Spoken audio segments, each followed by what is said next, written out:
আসসালামু আলাইকুম। আমি এখন রান্না করতেছি খুব সহজ কিন্তু দারুণ মজার একটা রুই মাছের তরকারি।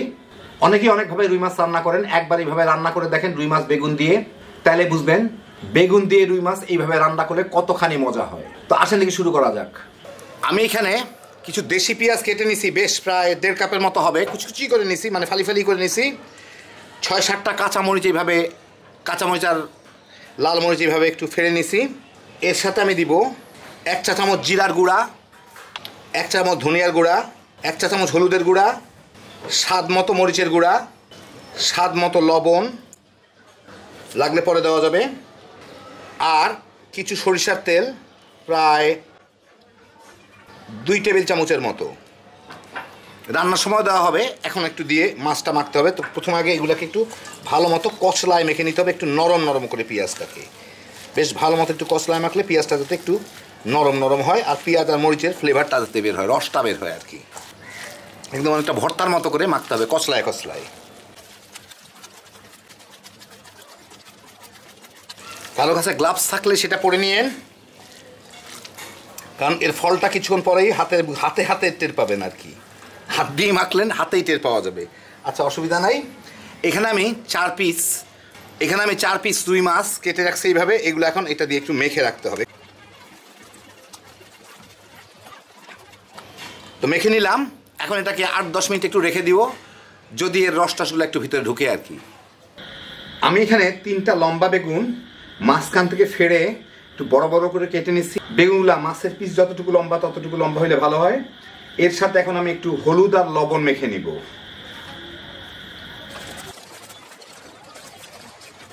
বাস, মোটামুটি সুন্দর করেই মাখা হয়ে গেল। এখন এগুলোকে আমি ভেজে ফেলবো। আমি একটা কড়াইয়ে 3 টেবিল চামচ সরিষার তেল দিয়ে হাই হিটে গরম করে নিচ্ছি। এর মধ্যে বেগুনগুলো দিয়ে আমি ভেজে নিব।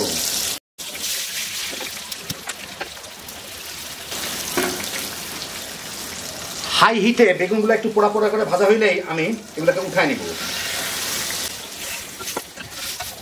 এখন ওই একই তেলের মধ্যে আমি যে মাছগুলোকে মেখে রাখছি এগুলোকে আরেকটু মেখে নিচ্ছি।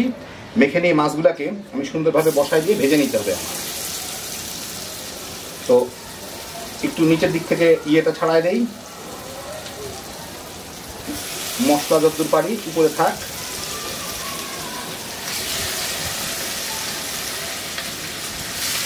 এখন মশলাগুলোকে চতুর্দিক দিয়ে সুন্দর করে বিছাই দিই। এখন হিটটাকে আমি মাঝারি নিয়ে যাব, চুলার জালটাকে। বেগুনটাকে হাইতে ভাজছিলাম যাতে জলদি হয়ে যায়, আর এটা ধীরে ধীরে হইতে থাকে। সমস্ত পেঁয়াজগুলোকে চতুর্দিক দিয়ে দিলেই সুন্দরভাবে ভাজা হয়ে যাবে। এটা মশলাগুলোকে চেঁচে পুছে দিয়ে দিলাম, দিয়ে এখন এটাকে আমি ঢেকে দিব। ঢেকে মাঝারি আর লোয়ের মাঝামাঝি আছে 5-6 মিনিট ভেজে নিব এক পাশ। 5-6 মিনিট পরে দেখি কি অবস্থা। একটু ঢাকা দিয়ে নেই, না নিচের দিকে লাগে নাই, লাগার কথাও না, ননস্টিক, আর এতক্ষণও হয় নাই। দেখেন একটু মাছ থেকে অল্প একটু পানি ছাড়ে। এখন এগুলোকে আমি একটু উল্টায় দিই, খুব আস্তে উল্টাইতে হবে নরমভাবে। এই যে দেখেন সুন্দরভাবে মাছটা ভাজা হয়েছে, ঠিক এইরকম আমি ভাজা চাই সবগুলা, এইরকম কালারটা দিতে আসে। এই মাছ হইতে বেশি সময় লাগে না, খুব দ্রুতই হয়ে যায়। বাস, ভালোই কালার আসছে। এখন ওই পাশটা ঠিক এই একদম ভাজা হোক, তাইলেই হবে। আবার ঢেকে দিন 4-5 মিনিটের জন্য, এবার বেশি সময় লাগবে না।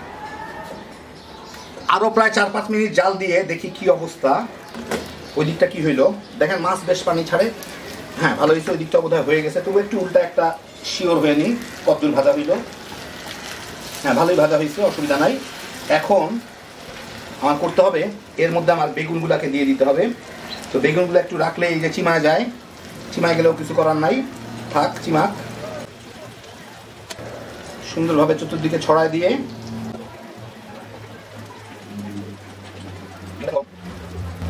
বেগুনের এটা কিছু তেল আছে, মশলা আছে, এগুলো চেঁচে দিয়ে দিব, তেলটুকু বিশেষ করে। মশলা এটা ধুয়ে একটু পানি রাখছি, ওইটা বেগুনের এটার মধ্যেও দিয়ে আমি আরেকটু ধুয়ে দিয়ে দিব। দুইটাই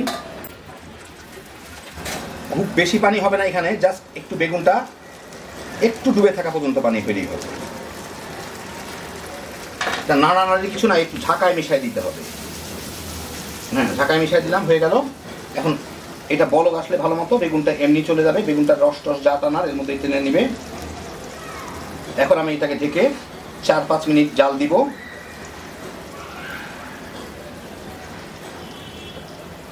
যাতে বেগুনটার মধ্যে ঝোলটা একটু ঢুকে নিতে পারে, এই আর কি। এর মধ্যে ঝোলটা একটু কমে যাবে। 6-7 মিনিট জাল দিয়ে দেখি কি অবস্থা।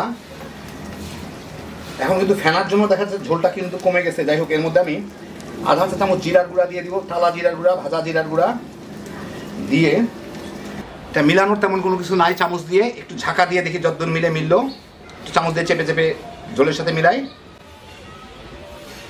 বাস হয়ে গেল। এখন আমি এটাকে চুলাটা বন্ধ করে দিই, ঢাকা দিয়ে 4-5 মিনিট রেখে আপনাদের আমি দেখাচ্ছি। এই দেখেন, হয়ে গেল আমার বেগুন দিয়ে অসাধারণ স্বাদের রুই মাছ রান্না। এর সাথে আমি দিলাম না, আপনারা দিয়ে নিতে পারেন যার পছন্দ। যদি অল্প একটু চিনি দেওয়া যাইতো, এইটার স্বাদ কিন্তু দ্বিগুণ হয়ে যাইতো। রান্নার শেষের দিকে অল্প একটু চিনি ছিটায় দিয়েন, দেখবেন মজা কাকে বলে। হ্যাপি জোশের একটা আইটেম। তৈরি করতে খুব একটা তেমন ভেজাল নাই, মশলাপাতিও তত নাই, খালি সব কিছু মাখায় জোখায় উঠায় দিবেন, বেগুনটা আগে ভেজে নেবেন, বাস। তারপর বেগুনটা দিয়ে জাল দিয়ে নিলেই হলো। হ্যাপি জোশের একটা আইটেম। যারা মাছ পছন্দ করেন একবার বানায় খায়া দেখেন, গরম ভাত দিয়া তামা তামা করে খায়া ফেলাইতে পারবেন। এটা চাইলে রুই মাছ ছাড়া কাতল মাছ কিংবা ইলিশ মাছ দিয়েও করতে পারেন। আল্লাহ আপনাদের সবাইকে ভালো রাখুন, সুস্থ রাখুন, নিরাপদে রাখুন। ইনশাল্লাহ বেঁচে থাকলে আবার দেখা হবে। আল্লাহ হাফিজ।